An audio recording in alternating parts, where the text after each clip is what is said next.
Hello and welcome once again to MG Tracy. My name's Paul and my channel is about my tips, my trips, my holidays and my tunes, music that I've written. But today is a tip and it's one of a series this week. We have a Dyson V7 Motorhead that has seen better days. So over the course of the next few videos I'm going to show you how we're going to turn this back to new. And one of the sad things is when you go to the recycling centre you will see containers full of vacuum cleaners, and actually most of them just need a thorough clean, change of filters or a new battery.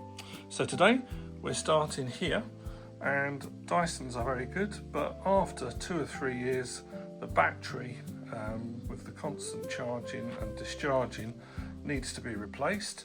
So I have bought a new one on Amazon. I'll put the links in my description box, and if you're getting a battery, just have a good look at the numbers on it and make sure you're buying the right one. They're available from Dyson, or you can get compatible batteries that will fit all of the different Dysons on Amazon. Right, first job, we're going to swap over the battery. Use the charger that came with it, and I have charged this up. There are 2 little blue lights there, and when it's charging they are on, and when it's full, which takes just under an hour, they go out.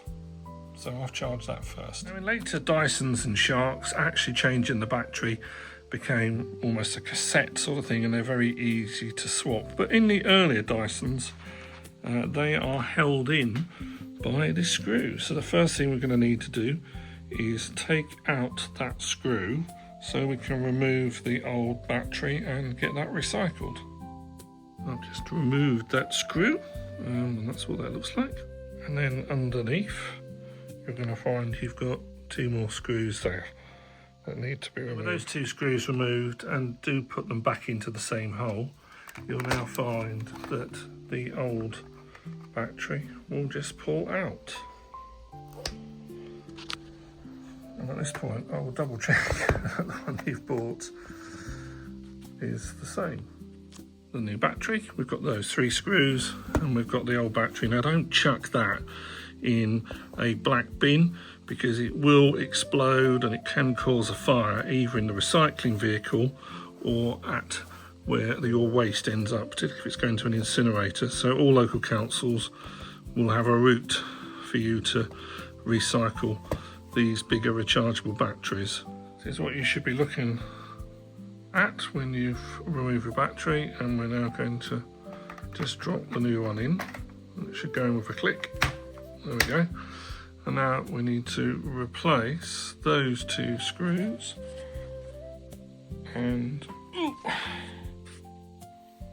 screwing these in, you don't want to really force them in tight, so you just need to go until you get a little bit of resistance and they look like that they're in.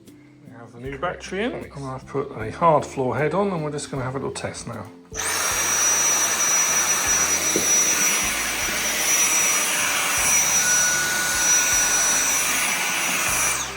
So there we are, battery changed, as good as new. Now if you have a more recent Dyson, this is the Dyson Absolute, and there is a bigger battery in it, and it's the same process, and you'll find underneath there are your locking screws which will unclip that battery from the handle, and then it's the same process. So I really hope you found that useful and it's given your Dyson or Shark a new lease of life. Don't forget to like, share and subscribe. Subscribing is the best way to support my channel. This is Paul from London on a very sunny day. I wish you a very great day. See you in the next video.